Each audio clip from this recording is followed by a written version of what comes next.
प्यारे बच्चों को मेरा नमस्कार। बच्चों, आज बहुत दिन बाद हम लोग मिले हैं क्योंकि समर वेकेशन चल रहा था। हर कोई अपने अपने नानी के घर, दादी के घर घूमने चला गया था। ऐसे ही मैं भी कहीं न कहीं चला गया था, है ना। बट लाइफ इज कंटिन्यू, हमको पढ़ना भी है।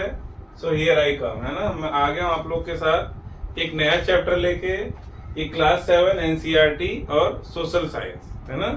Social and political life part 2 book है, सोशल साइंस उसका क्लास 7 और चैप्टर नंबर 1 है, दैट इज ऑन इक्वालिटी। अब why it is important, this chapter is important, क्यों इम्पोर्टेंट है और क्या क्या हमको इसमें जानने को मिलेगा, एक बार मैं आपको ब्रीफ में बताता हूँ, then let us start the chapter. इस चैप्टर के अंदर हम लोग क्या सीखेंगे कि जो भी रूल्स रेगुलेशंस बनाए गए, जो हमारा कॉन्स्टिट्यूशन बनाया गया, उसमें ये इंश्योर किया गया कि सभी लोग, जितने भी सिटीजन हैं इंडिया के, चाहे वो प्रेसिडेंट हो या हमारे घर में काम करने वाली काम वाली बाई कांता बहन हो, है ना, everybody is equal before law. सबके लिए कानून क्या है, बराबर है। सभी लोग कानून की नजर में बराबर है ना।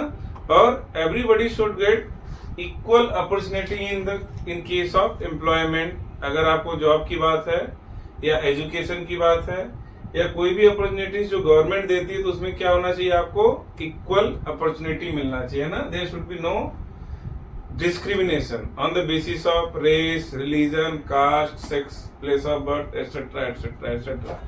तो अब हम लोग इस क्या है, इस चीजों को, इसको हम चैप्टर में देखेंगे क्या है। I will cover as per your chapter this book line by line. एक बार हम लोग पढ़ेंगे, पढ़ने के बाद जो इंपॉर्टेंट होगा समरी फॉर्म में लिखेंगे और आपको कोशिश करूंगा कि चैप्टर पूरा याद हो जाए, है ना। सो लेट अस स्टार्ट बच्चों। On equality, this is page number 4। Page number 4 पे दिया हुआ है on equality, equality in Indian democracy. Heading पहला है equality in Indian democracy.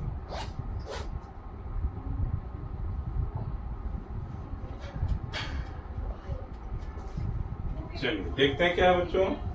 Let us C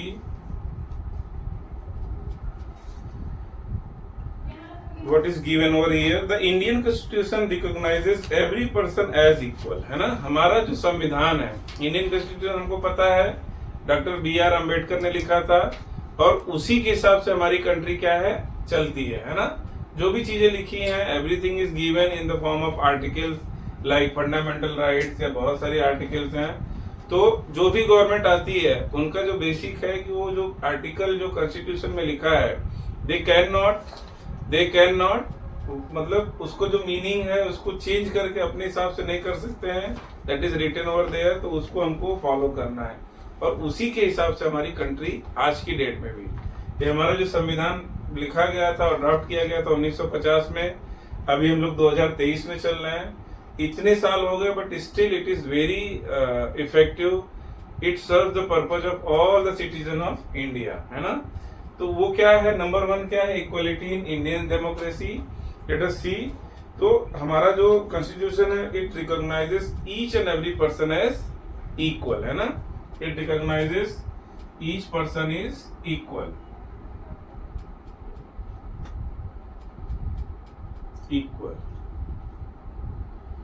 equal कहां पे है, इक्वल कहां पे है, in the eyes of law, है ना, इन the eyes of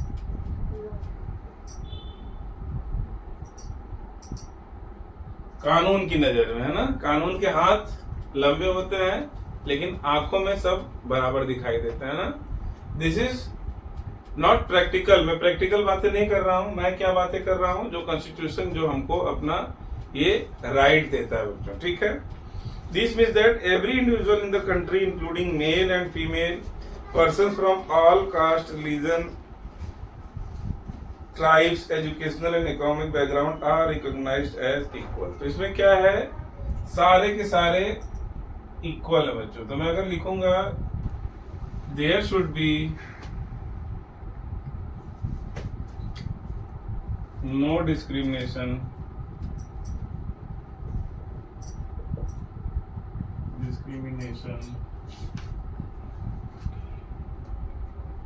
on the basis of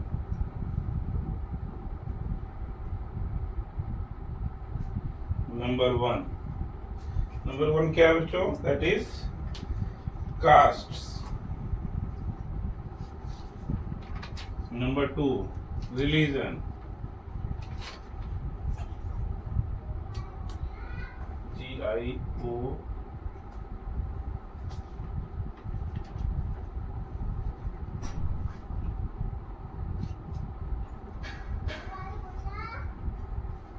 religion. Number three, race. Number four,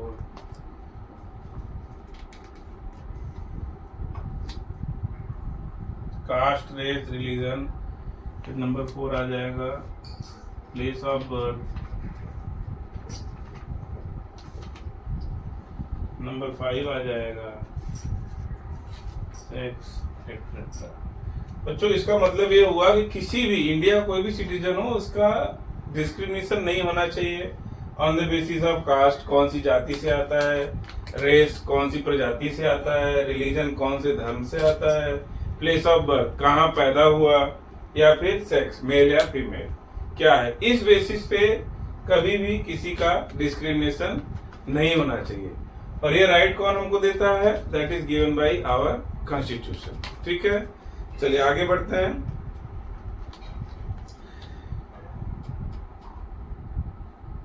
this is not to say that inequality ceases to exist. इसका मतलब ये नहीं है कि कॉन्स्टिट्यूशन हमको पावर दे दिया है, इनइक्वालिटी नहीं है। Reality is something else. So but at least in democratic India the principle of equality of all person is recognized। लेकिन भले रियलिटी क्या है, लेकिन जो कानून है, कानून की नजर में या हमारा जो कॉन्स्टिट्यूशन हो क्या राइट देता है कि सब लोग कानून की नजर में इक्वल है और किसी का भी डिस्क्रिमिनेशन ऑन दीज ग्राउंड्स नहीं होना चाहिए। ठीक है, दैट इज वेरी इंपॉर्टेंट। चलिए आगे बढ़ते हैं। दिस जैसे डिस्क्रिमिनेशन की मतलब जैसे अगर बोलूं on the basis of sex, जैसे मेल और फीमेल, तो पहले क्या होता था, कोई काम अगर रोजगार मिला है तो मेल को ज्यादा पे आउट मिलता था, फीमेल को कम मिलता था। जैसे लेबर जॉब है तो माना जाता था भाई फीमेल लोग कमजोर है, उनको कम वेज दे दो, उनकी जरूरत है तो बेचारी कम वेज पे भी काम करने के लिए तैयार हो जाती थी। तो वो क्या था, पहले का ऐसा चला ही आ रहा था। अभी क्या गवर्नमेंट ने रोक लगा दी कि भाई अगर इक्वल काम है, जो काम लेडीज कर रही है, जो काम जेंट्स कर रहा है, अगर सेम काम कर रहा है तो उनका वेज भी सेम होना चाहिए, है ना। So this is stop the discrimination on the basis of sex, है ना, कि वो लेडीज है इसलिए उसको कम पैसा मिल रहा है, ऐसा नहीं होना चाहिए। चलिए आगे बढ़ते हैं बच्चों, देखते हैं। This recognition of equality include some of the following provisions in constitution. First, चलिए बड़ा ही इंपॉर्टेंट आया है बच्चों, लेट अस सी।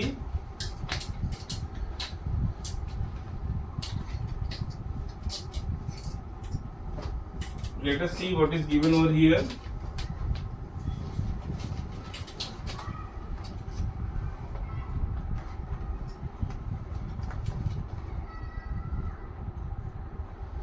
Equality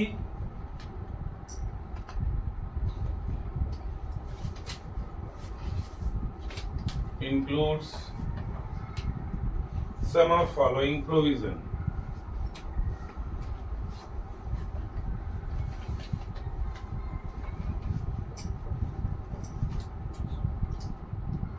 नंबर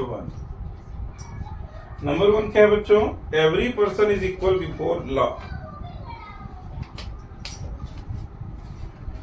एवरी पर्सन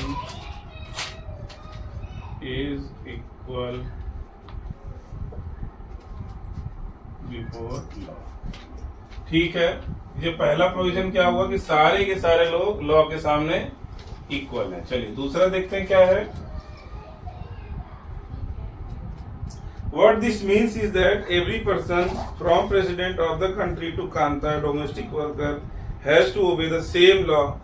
मतलब चाहे वो प्रेसिडेंट हो चाहे नॉर्मल इंसान हो, सबको क्या करना है, सेम लॉ को ओबे करना है ना। जो लॉ है सबको फॉलो करना है। सेकंड, पहला हो गया हमारा। सेकंड क्या बोलता है, let us read first. No person can be discriminated against on the basis of their religion, race, caste, place of birth, whether they are male or female. बच्चों वही आ गया, no discrimination, no discrimination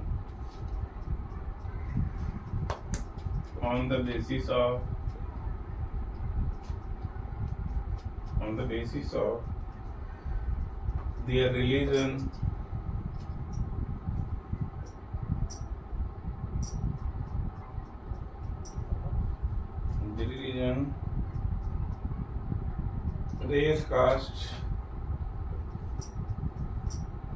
their religion, race, caste, place of birth,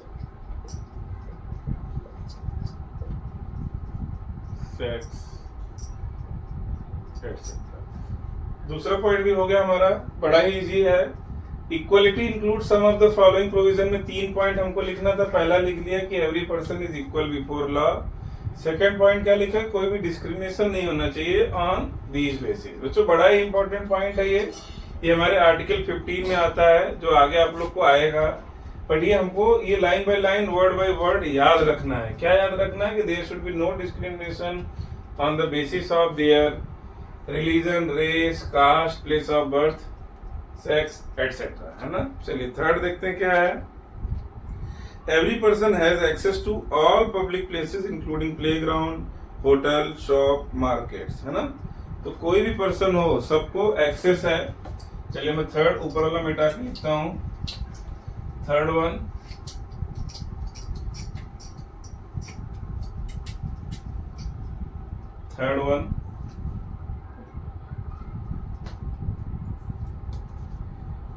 every person has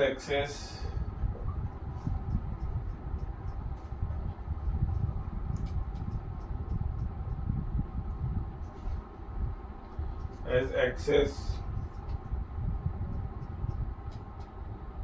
to all public places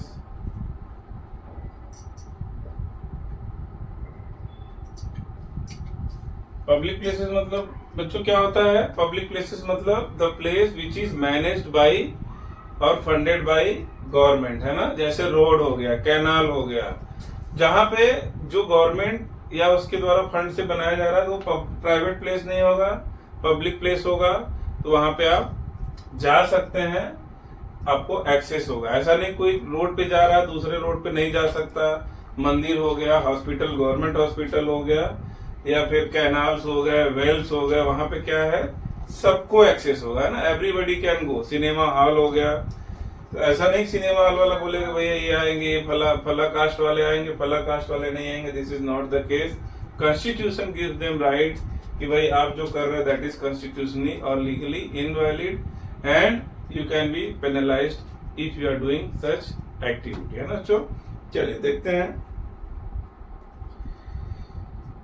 Public places including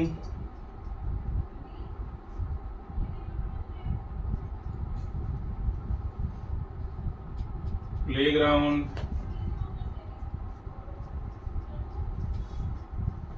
hotel, shop and markets. Shops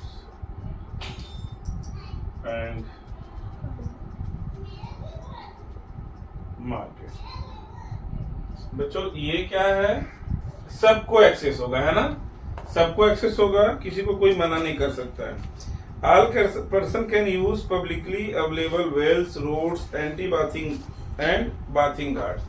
तो इसके अलावा और क्या होगा, market के अलावा। थर्ड पॉइंट में मैं ऐड करता हूँ, वेरी इंपॉर्टेंट पॉइंट सही है, आपको ध्यान रखना है, लिख लेना और बाई हार्ट रट लेना है। और भी क्या क्या एक्सेस होगा, and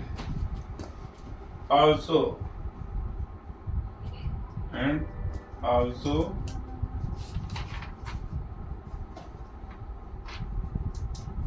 they can use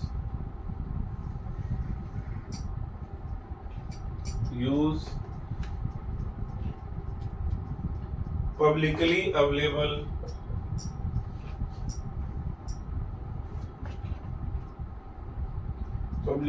available wells, roads and bathing ghats publicly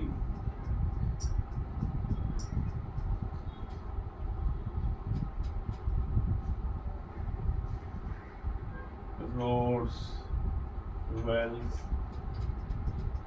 and bathing Ghats. इसका मतलब ये बच्चों कि ये तीसरा पॉइंट ऐसा है कि डिस्क्रिमिनेशन के साथ साथ किसी को भी मना नहीं किया जा सकता।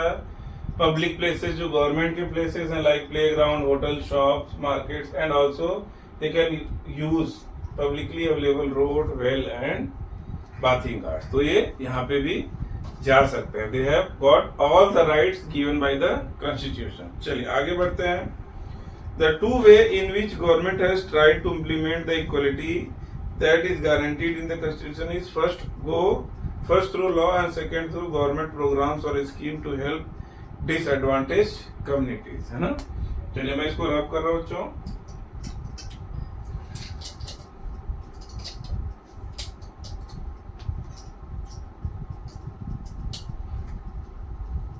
चलिए देखते हैं आगे। लेट अस सी। ये government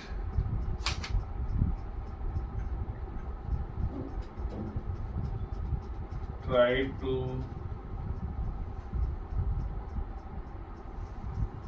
implement equality by number one through laws, number two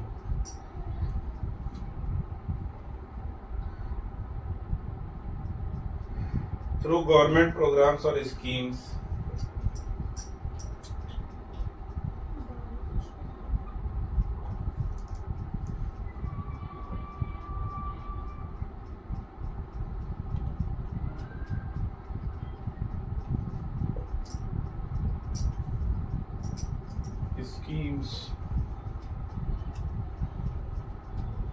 to help disadvantaged community।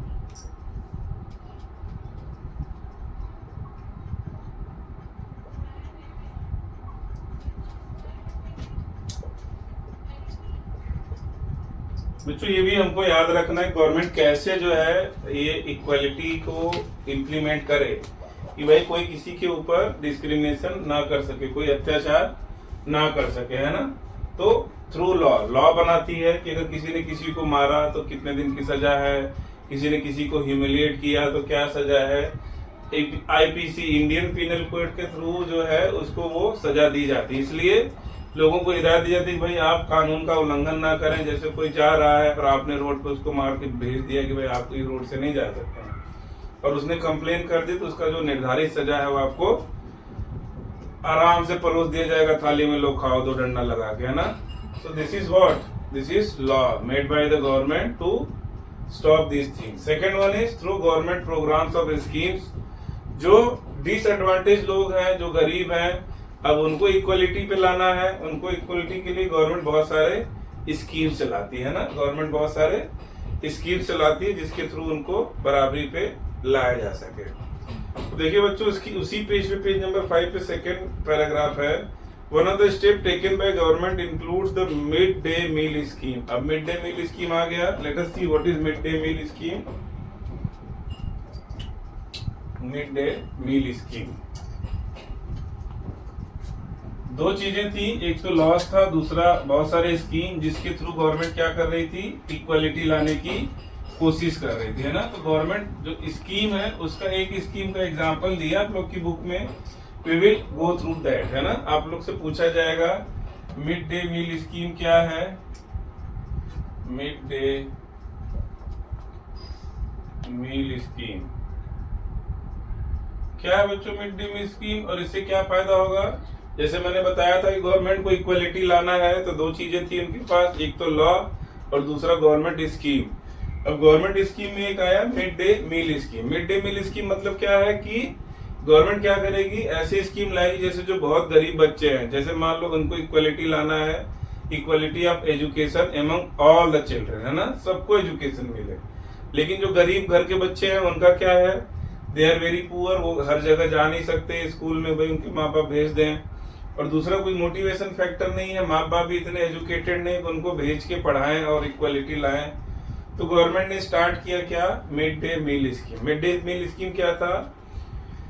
This refers to programme introduce in all government elementary school to provide children with cooked lunch, है ना। इसमें क्या किया गया, इस scheme बनाया गया कि सारे बच्चों को जो गवर्नमेंट स्कूल में पढ़ेंगे उनको पका पकाया खाना मिलेगा। पहले क्या था, छात्रवृत्ति मिलती थी या अनाज गेहूं मिल गया, चावल मिल गया, लेकिन अब स्कूलों में क्या स्कीम ला दिया गया कि आपको पका पकाया खाना दिया जाएगा बच्चों को।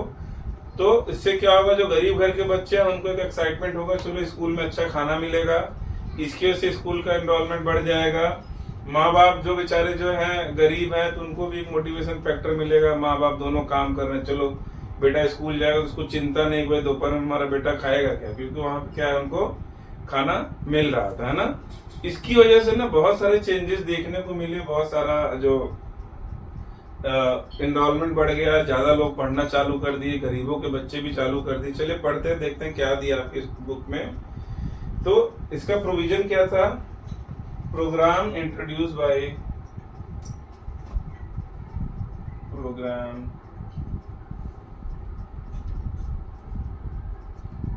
introduced in all government elementary school, है ना। एलिमेंट्री मतलब up to class 5।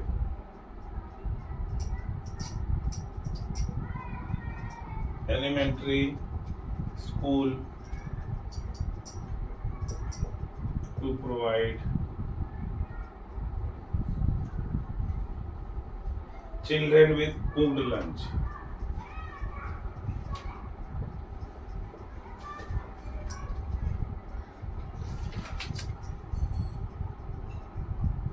Cooked lunch, sir, है ना। सबको पका के बढ़िया खाना, एक प्रॉपर लंच, एक प्रॉपर न्यूट्रिशियस की भाई बच्चों को कितना न्यूट्रिशन चाहिए, किसमें कितना न्यूट्रिशन मिलता है, उसके हिसाब से उन्होंने क्या किया, खाना देना चालू कर दिया, है ना।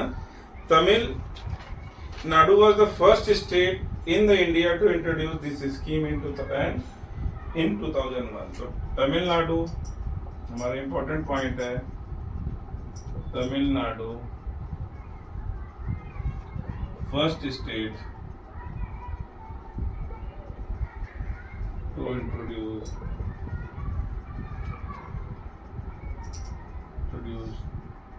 this scheme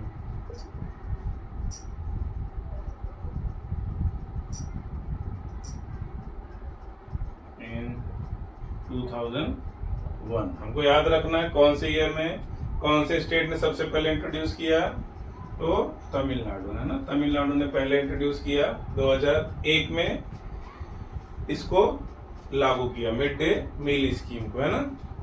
the supreme court asked all state government to begin this programme in their school within 6 month. बाद में सुप्रीम कोर्ट पिक्चर में आई और उन्होंने बोला कि अब सारे स्कूल को 6 महीने के अंदर इस प्रोग्राम को लागू करना है। This programme has had many positive effects. This includes the fact that more poor children have begun enrolling and regularly attending the school. अब इसका इम्पैक्ट क्या हुआ कि ज्यादा से ज्यादा बच्चे जो है स्कूल में अपने आप को एनरोल करने लगे, जाने लगे और स्कूल को अटेंड करने लगे। पहले क्या होता था, बच्चे स्कूल जाते थे, फिर दोपहर बोलते थे कि हम जा रहे हैं खाना खाने, गुरुजी खाना खाने जाएं। गुरुजी बोलते थे बेटा जाओ खाना खा के आओ, वो जाता था फिर लौट के आता नहीं था, है ना। इंजॉय करता था, खेलने लगे होता था, क्या खेलता था, कंचे और गिल्ली डंडा, है ना। लेकिन अब खाना मिल रहा है तो घर जाने के लिए गुरुजी बोलेंगे खाना खाने जाओ गुरुजी, गुरुजी मारेंगे 2 लपड़, बोलेंगे खाना बंद हो रहा है, कहाँ जा रहा है ना। अब ये क्या है, बहाना बच गया, एनरोलमेंट बढ़ गया कि भाई चलो अब ज्यादा बच्चों को एक मोटिवेशन मिल गया, पेरेंट्स को भी कि बच्चों को स्कूल भेजन को खाना पीना तो अच्छे से मिल जाएगा। तो this scheme has given very good result, है ना। Increased school student enrolment, increased student enrolment, done है, बच्चे बढ़ गए, है ना। चलिए आगे देखते हैं। Teachers reported that earlier children will often go home for lunch and then not return to school, but now with midday meal being provided in school their attendance has improved. देखिए जो मैंने बोला वही बात आ गई, इसकी वजह से क्या हुआ कि उनका अटेंडेंस क्या हो गया, इम्प्रूव हो गया। एक लाइन छोड़ गया, this programme has also help reduced caste prejudice because children of all caste in the school eat meal together, है ना। कास्ट प्रिजुडाइस को भी इसने रिड्यूस कर दिया, क्यों? क्योंकि सारे बच्चे सारे कास्ट के एक साथ बैठ के खाना खाते थे, है ना। आगे देखते हैं, and in some quite few places Dalit women have been employed to cook the meal. कुछ प्लेसेस पे क्या हुआ, दलित वुमेन को एम्प्लॉयड किया गया ताकि वो खाना बनाए। So this also reduce the casteism, है ना बच्चों। Casteism is a very bad thing in our society. उसका आजादी के 60-70 साल हो गए, लेकिन अभी भी वो मतलब इनडायरेक्टली एग्जिस्ट करता है। That should be remove. तो दिस इज अ वे, है ना, सब लोग एक साथ बैठ के खाते हैं, दैट इज वेरी इंपॉर्टेंट। चलिए, the mid day meal programme also helps reduce the hunger of poor student who often come to school and can not concentrate because of their stomachs are empty. अब बच्चों हमारे पास अच्छे से खाना है, अच्छे से पढ़ाई करने के लिए बुक मिल रही है, तो हमको भगवान को ग्रेटिट्यूड करना चाहिए कि भाई हमको सब कुछ मिल रहा है। लेकिन अगर हम देखने जाए ना, जो हमने रियलिटी देखी नहीं है, थाउजेंड्स और करोड़ों बच्चे ऐसे हैं जो बिना खाना खाए सो जाते हैं, बिना खाना खाए स्कूल जाते हैं। अब स्कूल जाते हैं तो क्या होगा, स्कूल जाने के बाद पेट खाली है बेचारों का, तो क्या पढ़ेंगे, कुछ नहीं समझ में आएगा, है ना। खाली पेट ना होए गोपाला, है ना, ये लो अपनी कंठी माला। आप लोग अपना गुरुजी बोलेंगे भाई चलो पढ़ो, लेकिन दिमाग में क्या जाएगा कि पेट में कुछ नहीं है। तो स्कूल में जाने के बाद मिड डे मील में प्रॉपर न्यूट्रिशन उनको एक वो भी मिलने लगा। That was very important and very efficient way of giving the government scheme benefit to our coming generation, है ना बच्चों। जो हमारा आने वाला जनरेशन है वो अच्छा होगा, मजबूत होगा, तो हमको क्या मिलेगा उसका फायदा, हमको मिलेगा फायदा कि हमारा भारत भी अच्छा होगा, है ना। भूखे पेट जाते तो वॉमिट भी हो जाता है। ये पढ़ाई खाना तो सबसे इम्पोर्टेंट है, खाने बिना ना आपका दिमाग चलेगा, ना आपको शिक्षा आएगी, और इसलिए I consider this scheme as very good scheme, है ना।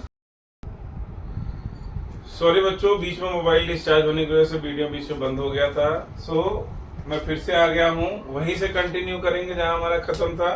हमारा खत्म हुआ था कहाँ पे कि मिड डे मील की वजह से क्या हुआ, बच्चों को खाना मिलने लग गया। जो गरीब और पुअर बच्चे हैं उनको खाना मिला, तो जो घर पे क्रंच होता था उनको गारने का, तो स्कूल में अच्छे से खाना खा के प्रॉपर पढ़ाई कर सकते हैं ना। क्योंकि जब अगर पेट खाली रहेगा तो पढ़ाई में मन नहीं लगेगा, है ना। मैंने एक दोहा बोला था, भूखे पेट न होए गोपाला, ये लो अपनी कंठी माला। क्या मतलब है इसका कि कुछ भी कर लो, बैठ के राम नाम जपना है, कृष्ण भगवान का नाम जपना, लेकिन पेट खाली है तो मन नहीं लगेगा। और भगवान के नाम से ज्यादा इम्पोर्टेंट क्या है, पढ़ाई है बच्चों, है ना। चलिए देखते हैं, आगे बढ़ते हैं हम लोग। तो government programmes play an important role, बड़ा ही इम्पोर्टेंट रोल प्ले करता है in increasing equality of opportunity. There is much that still needs to be done. Government कर तो रही है, लेकिन बहुत सारी ऐसी चीजें हैं जो अभी भी आजादी कितने साल बाद भी करने के लिए बाकी है बच्चों, है ना। जैसे मिड डे मील है, मिड डे मील में क्या हुआ कि सबको इक्वल अपॉर्चुनिटी मिला, सब साथ में बैठ के खा रहे थे, तो कास्टिज्म पे भी वो लगा। प्लस जो गरीब के बच्चे थे वो पढ़ सकते थे, लेकिन जो कानून तौर पे जो है और रियलिटी क्या है, अभी भी उसमें बहुत सारा गैप है जो कि फुलफिल होना चाहिए ना, गैप को भरना चाहिए, है ना। थर्ड पैराग्राफ है, one of the main reason for this that attitudes change very slowly. क्यों चेंज नहीं हो रहा है, हमारा कानून बन गया, सब कुछ बन गया, लेकिन क्यों इतनी जल्दी से इक्वलिटी ऑन द बेसिस जो डिस्क्रिमिनेशन रुक नहीं रहा है, still some part of India exist कर रहा है। क्यों? क्योंकि लोगों का एटीट्यूड चेंज होने में टाइम लगता है ना। जो पहले से चला आ रहा है, जो परंपरा घर वालों का बच्चा देख के बड़ा हो रहा है, जो एटीट्यूड उसने डेवलप कर लिया, अब उसको चेंज करना है तो उसको क्या होगा, टाइम लगेगा, है ना। तो इसीलिए अभी भी इनइक्वालिटी के ऊपर या फिर ऑन इक्वालिटी के ऊपर अभी भी डिबेट बाकी है, अभी भी चीजें चेंजेस होने के लिए बहुत सारा कुछ करने के लिए बाकी है ना। Even though persons are aware that discrimination is against the law, they continue to treat people unequally on the basis of their caste, religion, disability, economic status and because they are women, है ना। सबको पता है कि भाई ये करना कानूनी तौर पे गलत है, ये करना कानूनी तौर पे गलत है, किसी को डिस्क्रिमिनेट करना, लेकिन फिर भी आज की डेट में भी डिस्क्रिमिनेशन हो रहा है। बहुत सारे मुद्दे हैं डिस्क्रिमिनेशन के, जैसे रिलीजन हो गया, कास्ट हो गया, सेक्स हो गया, मैन एंड वुमेन के साथ जो डिस्क्रिमिनेशन हो गया, गरीब अमीर हो गया, पुअर एंड रिच हो गया, तो डिस्क्रिमिनेशन स्टिल एग्जिस्ट, है ना बच्चों। सो ये जो हमने पढ़ाया, जो अब तक मैंने लिखाया, दैट वाज इम्पोर्टेंट। अभी हमारा नेक्स्ट टॉपिक आता है issues of inequality in other democracies. चलिए वो देख लेते हैं, हमारा ज्यादा चैप्टर बचा नहीं है। इश्यूज ऑफ इक्वालिटी इन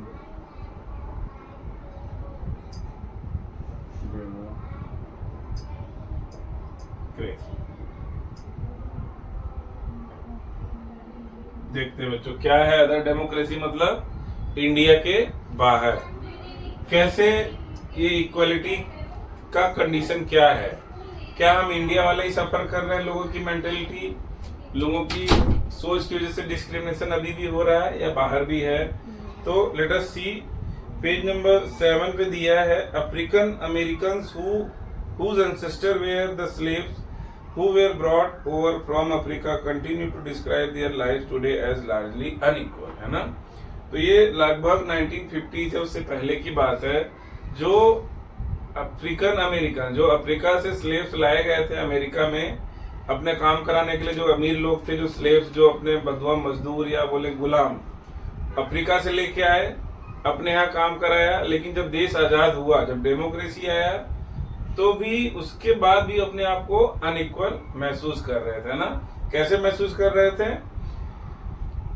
देर, और उसी की वजह से this despite the fact that there was movement in the late 1950s to put for equal rights for African American, है ना। तो बहुत सारे राइट्स, बहुत सारे मूवमेंट चले कि जो अफ्रीकन अमेरिकन हैं उनको भी इक्वल राइट मिले, बट फिर भी उनको क्या लगता था, दे आर अनइक्वल, है ना, they are being treated as unequal. Prior to this जो ये मूवमेंट चला उसको बोला था सिविल राइट मूवमेंट बोला गया था, लेकिन इसके पहले क्या था, इसके पहले था जो अफ्रीकन अमेरिकन हुआ करते थे उनको ट्रीटमेंट जो है बराबर का नहीं मिलता था। जैसे अगर एक छोटा सा एग्जांपल लें कि कोई भी पब्लिक बस है जिसमें अफ्रीकन अमेरिकन यानी जो अफ्रीका से लाए गए लोग थे, उनके बच्चे या वो खुद, अगर वो बस में जा रहा है तो उनको क्या है, अगर कोई गोरा या मतलब उसको बोलेंगे व्हाइट या लोकल अमेरिकन, व्हाइट पीपल, वो आते हैं तो उनको सीट छोड़ के क्या होना पड़ेगा, खड़े होने पड़ेंगे ना, सीट छोड़ के उनको देना पड़ेगा। That was humiliation. उनको बड़ा ह्यूमिलिएशन लगता था कि यार हमको क्यों सीट छोड़ना पड़ रहा है, वो हमसे सुपीरियर कैसे हो सकते हैं। तो दिस वाज द केस। उसके बाद एक लेडी थी, उसका नाम था रोजा पार्क्स, वो अफ्रीकन अमेरिकन लेडी थी, वो बहुत थकी हुई अपने काम से लौट रही थी, है ना। 1955 की बात है, 1 दिसंबर 1955 वो लौट रही थी और थकी हुई थी, और वो बस में बैठी तो कोई व्हाइट मैन आया, तो वो उसने अपना सीट देने से मना कर दिया, और जैसे ही उसने मना किया उसके बाद जगह जगह एजिटेशन यानी उसके खिलाफ आंदोलन चालू हो गया। और इस जो आंदोलन का नाम क्या दिया गया, civil right movement. Civil right movement, है ना। तो civil right movement, civil rights movement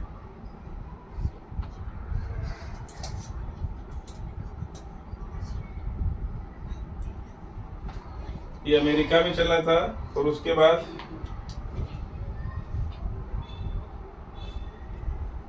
civil rights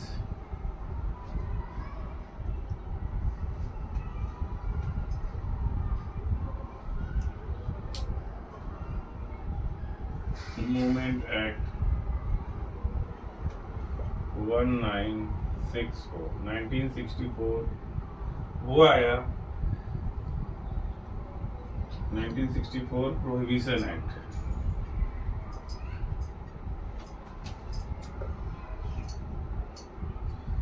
और ये जब आया तो बच्चों क्या हुआ कि जो अफ्रीकन अमेरिकन से उनके साथ जो भेदभाव था, जैसे कुर्सी खाली करनी पड़ेगी, कोई व्हाइट मैन आया तो जो अफ्रीकन अमेरिकन बैठन को खाली करना पड़ेगा। दूसरा प्रॉब्लम क्या था जो अफ्रीकन अमेरिकन था उनके बच्चों को सेम स्कूल में नहीं बैठने दिया जाता था, उनके लिए अलग स्कूल, या जो व्हाइट मैन के बच्चे थे उनके लिए सुपीरियर स्कूल था और इनके लिए इंफीरियर स्कूल था। वो इस प्रोहिबिशन एक्ट में वो भी हटा दिया गया कि अब सबके बच्चे किसी भी स्कूल में पढ़ सकते हैं, चाहे वो व्हाइट हो चाहे वो ब्लैक या अफ्रीकन ओरिजिन क्यों, है ना। तो ये civil rights movement 1964 prohibition act आया, उसके बाद उनको भी ये अधिकार मिल गया, है ना। क्या अधिकार मिल गया कि they don't have to leave the seat, they don't have to offer seat, है ना, टू व्हाइट मैन।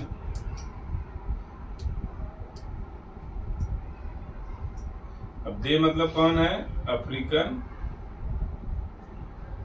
अमेरिकन, ठीक है बच्चों। अफ्रीकन अमेरिकन को सीट ऑफर नहीं करना था, पहली पॉइंट हो गया। दूसरा पॉइंट है schools were open for all, सबके लिए स्कूल्स खोल दिए गए, है ना। ये कौन से मूवमेंट में हुआ था, सिविल राइट्स मूवमेंट 1964 में हुआ था, है ना। Civil rights movement 1964 prohibition act, है ना। तो ऐसा नहीं था कि ऐसा नहीं है कि इंडिया ही खाली डिस्क्रिमिनेशन या अनइक्वालिटी को फेस कर रहा है ना। बड़ी कंट्री जैसे अमेरिका जैसा डेवलप कंट्री भी इस चीज को फेस कर रहा था, अनइक्वालिटी, है ना। तो अगर हम अदर कंट्रीज की बात करें कि अदर फॉर्म की बात करें तो हमने देखा कि issues of equality in other countries democracies, America जो है बहुत ही अच्छा एग्जाम्पल है डेमोक्रेसी का, वहां पे भी ये प्रॉब्लम था। लेकिन आज की डेट में क्या एग्जिस्ट कर रहा है, रियलिटी, ग्राउंड रियलिटी और बुक में क्या है, जो वहां के लोग रह रहे, अगर उनसे हम बात करें तो ही हम रियल एक्सपीरियंस उसका ले सकते हैं ना। तो यहाँ तक मुझे लग रहा है आप सबको समझ में आ गया। अब challenges of democracy, no country can be described as being completely democratic. कोई भी कंट्री ऐसा नहीं जिसको बोलेंगे पूरे तरीके से वो डेमोक्रेटिक हो गया, है ना। डेमोक्रेसी के लिए बहुत सारे रूल्स होते हैं, जैसे वहां की जो सरकार होगी हमेशा लोगों के द्वारा चुनी हुई सरकार होगी, फ्री एंड फेयर इलेक्शन होना चाहिए। लेकिन अब डेमोक्रेसी में जो पॉलिटिक्स है उसका मतलब क्या है, डेमोक्रेसी पॉलिटिक्स मतलब play of power and money, है ना, सब जानते हैं। तो थोड़ा बहुत हर जगह स्ट्रगल डेमोक्रेसी में इतना फ्रीडम है कि थोड़ा बहुत लूप होल तो रह जाता है बच्चों, है ना। अब आता है चैलेंजेस में, वही है कि central to this struggle for recognition of all person as equal and for their dignity to be maintain. फिर भी हम चैलेंजेस के बीच में कोशिश करते रहते हैं। भाई सरकार क्या करती है, नए नए कानून बनाती है, नए नए स्कीम्स लाती है, ताकि लोगों के जो अनइक्वालिटी है, जो लोगों के माइंड सेट में, जो थॉट में जो डिफरेंस है, उसको दूर किया जा सके, है ना। तो ये था चैलेंजेस फॉर डेमोक्रेसी। अब बच्चों इम्पोर्टेंट आया हमारा आर्टिकल 15, जो आपके एग्जाम में श्योर शॉर्ट क्वेश्चन आएगा, इसलिए हम नेक्स्ट टॉपिक करते हैं आर्टिकल 15। ऐसे तो हमने पढ़ लिया है, बट फिर भी एक बार रिवाइज करते हैं क्योंकि ये वर्थ रिवाइजिंग, है ना। आर्टिकल 15,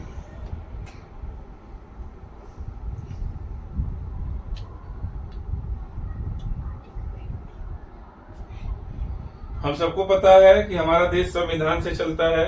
1950 में हमारा संविधान अडॉप्ट किया गया था। उसमें बहुत सारी चीजें लिखी हुई हैं जिसको गवर्नमेंट क्रॉस नहीं कर सकती है और उसके तहत ही देश को चलाना है, ठीक है। तो आर्टिकल 15, बहुत सारे आर्टिकल है उसमें, मोर देन 400 शायद आज की डेट में आर्टिकल्स होंगे। उसमें एक आर्टिकल है आर्टिकल नंबर 15, है ना। आर्टिकल 1 से स्टार्ट होगा, 1 2 3 4 5, ऐसे ही एक आर्टिकल है आर्टिकल नंबर 15। हर आर्टिकल में कुछ न कुछ मीनिंग है बच्चों, है ना। हर आर्टिकल में कुछ न कुछ मीनिंग है। जैसे आर्टिकल 14 है इक्वालिटी, है ना। तो इक्वालिटी सबको इक्वल होना चाहिए, आर्टिकल 16 है इक्वल अपॉर्चुनिटी इन जॉब, लेकिन आप लोग को क्या पढ़ना है, आर्टिकल 15 पढ़ना है, इसलिए मैं बाकी किसी की बात नहीं करता हूँ। Let us see what is given over here. Article 15 बोलता है prohibition of discrimination on ground of religion, race, caste, sex और प्लेस ऑफ बर्थ। चलिए बच्चों मैं लिख देता हूँ, prohibition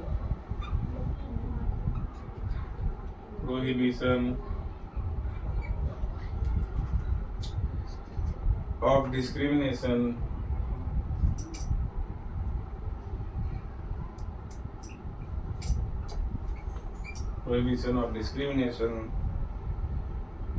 on ground of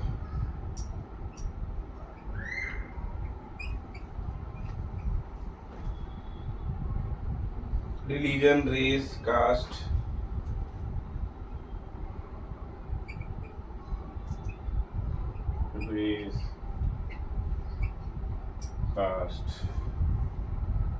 sex or place of birth, caste, sex or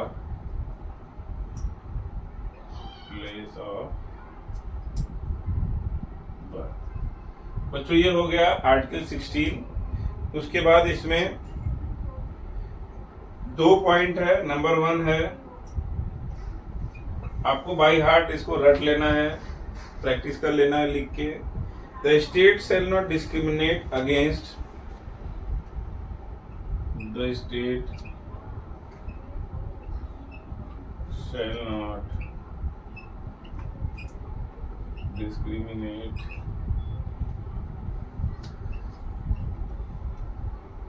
against, अगर साइड में होगा तो इधर लिख देता हूँ, against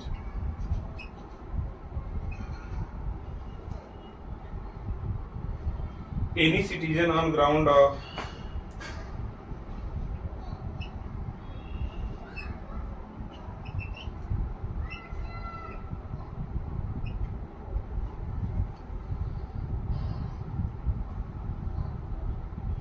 रिलीजन, रेस, वही बात आ गई फिर से,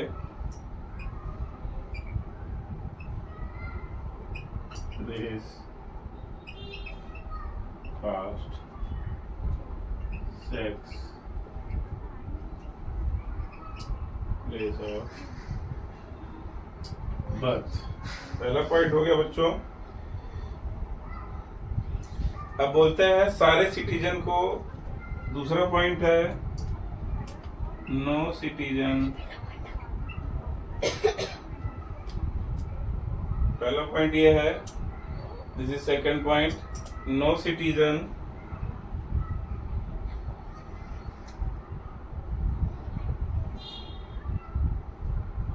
shall be denied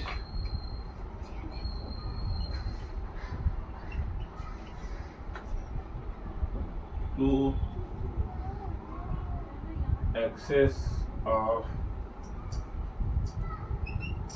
किस चीज के एक्सेस के लिए, शॉप, पब्लिक रेस्टोरेंट,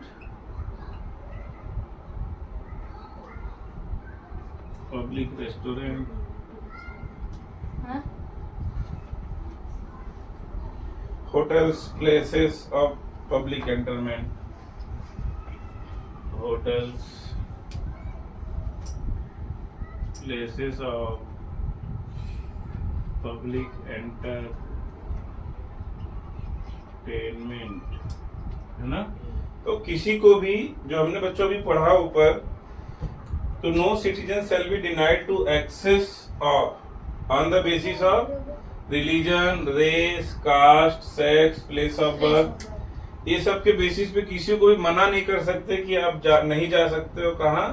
शॉप पे, पब्लिक रेस्टोरेंट पे, होटल्स पे, प्लेस ऑफ पब्लिक एंटरटेनमेंट जैसे सिनेमा घर हो गया, ये सब जगह पे आप किसी को भी on the basis of religion, race, caste, sex, place of birth आप किसी को भी मना नहीं कर सकते, है ना। ये राइट कौन देता है हमको? हमारा कॉन्स्टिट्यूशन, है ना। ये राइट कौन देता है हमको?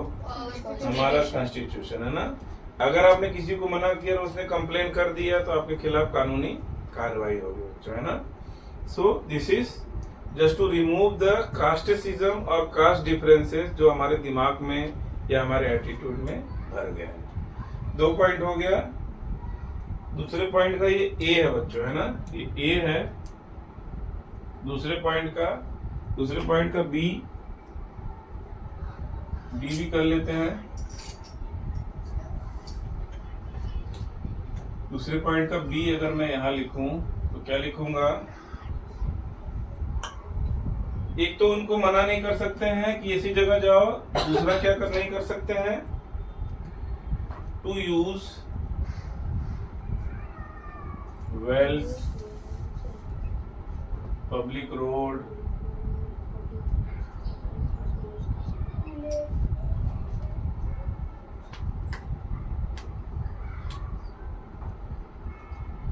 which is maintained or funded by government, है ना। तो या एक तो आप किसी को भी शॉप, पब्लिक रेस्टोरेंट में जाने से मना नहीं कर सकते, और दूसरा पॉइंट क्या है कि किसी को भी आप मना नहीं कर सकते हैं to use wells, public road, या फिर जो भी चीजें, जो भी जिसको विच इज मेंटेन्ड और फंडेड बाय गवर्नमेंट, जो गवर्नमेंट बनाती है उसको फंडिंग करती है, जैसे रोड हो गया, है ना, कैनाल हो गया, रिवर फ्रंट है तो रिवर फ्रंट के किनारे जो गवर्नमेंट ने बनाया है तो वहां पे जाने में भी किसी को नहीं रोक सकते हो। पब्लिक रोड हो गया, वेल्स तालाब हो गया, कुआं हो गया, ये सब क्या है, पब्लिक गवर्नमेंट ने मेंटेन किया है। तो आप किसी को धर्म के आधार पे, जाति के आधार पे, या उसके सेक्स के आधार पे आप उसको जाने से नहीं रोक सकते, है ना। सो दिस इज आर्टिकल 15 जो हमको क्या देता है, आजादी देता है कि हम कहीं भी आ जा सकते हैं, हम कहीं भी अपने हिसाब से, हमको कोई रोकेगा नहीं अगर ये पब्लिक प्लेस है ना। अब इसका मतलब ये नहीं है कि कोई पर्सनल प्रॉपर्टी वहां पे भी आपको जाने की आजादी है, कॉन्स्टिट्यूशन ने दे रखा है ना। कोई आपके घर पे आए, नॉक करे, भैया हट जाओ, मुझे अंदर जाना है, मुझे कॉन्स्टिट्यूशन ने पावर दिया है आपके घर में घुसने का, है ना, तो उसको लात मार के भगा देना, भाई तू निकल ले, ये गवर्नमेंट द्वारा बनाया हुआ प्रॉपर्टी नहीं है, मेरा खुद का है। जो पर्सनल है वहां आपको आजादी है, लेकिन हमारा जो अगर जहाँ गवर्नमेंट का वहां आजादी है, लेकिन हमारे पर्सनल, हमारे घर के अंदर कोई आके ऐसे बोले कि हमारी आजादी है आपके घर में आने की, हम आप मुझे मना कर रहे हो, ये कॉन्स्टिट्यूशन का उल्लंघन कर रहे हो, तो उसको हमको साफ साफ बोल देना है कि भैया तुम रहने दो, तुम्हारे बस का नहीं है, ये मेरा खुद का है, निकल लो, नहीं तो क्या होगा, गोलियां चल जाएंगी, है ना। पुलिस केस हो जाएगा उल्टा आपके ऊपर कि भाई आप मेरे घर में घुसे, चोरी करने आए, ये करने आए, वो करने आए, फलाना फलाना फलाना, है ना। तो दिस इज आवर आर्टिकल 15 जो हमको क्या करना है, अच्छे से याद करना है। और अगर आपने याद कर लिया तो आपको बहुत सारी अपनी राइट्स के बारे में पता रहेगा, है ना। तो आप जनरल पब्लिक में भी खड़े रहेंगे तो आपका स्मार्टनेस अलग से दिखेगा, है ना। कोई आपसे पूछ ले क्या है आर्टिकल 15, तो आप उसको प्रॉपर बता पाओगे, sir you can not discriminate on the basis of religion, race, caste, sex, place of birth etcetera etcetera. So बच्चों हमारा जो ये चैप्टर है ऑन इक्वालिटी यहीं पे खत्म होता है। तो उसके बाद एक्सरसाइज है, in democracy why universal adult franchise is important. Universal adult franchise क्या होता है, जिसकी भी एज 18 या उससे ज्यादा है उसको वोट देने का राइट है ना। जिसकी भी एज 18 या उससे ज्यादा है उसको वोट देने का राइट है ना। Read the box on article 15 and state 2 ways in which the article address inequality। Article 15 हमने पढ़ लिया, 2 वे पढ़ लिया, 1 और 2 में भी ए और बी पढ़ लिया, है ना। फिर बच्चों अब इसमें ज्यादा कुछ बचा नहीं है, तो अब हम यही वीडियो को क्लोज करते हैं। नेक्स्ट वीडियो में लेके आऊंगा role of government in health, chapter number 2। Till then आप लोग अच्छे से मेहनत से पढ़ाई करो, लाइफ में आगे बढ़ो।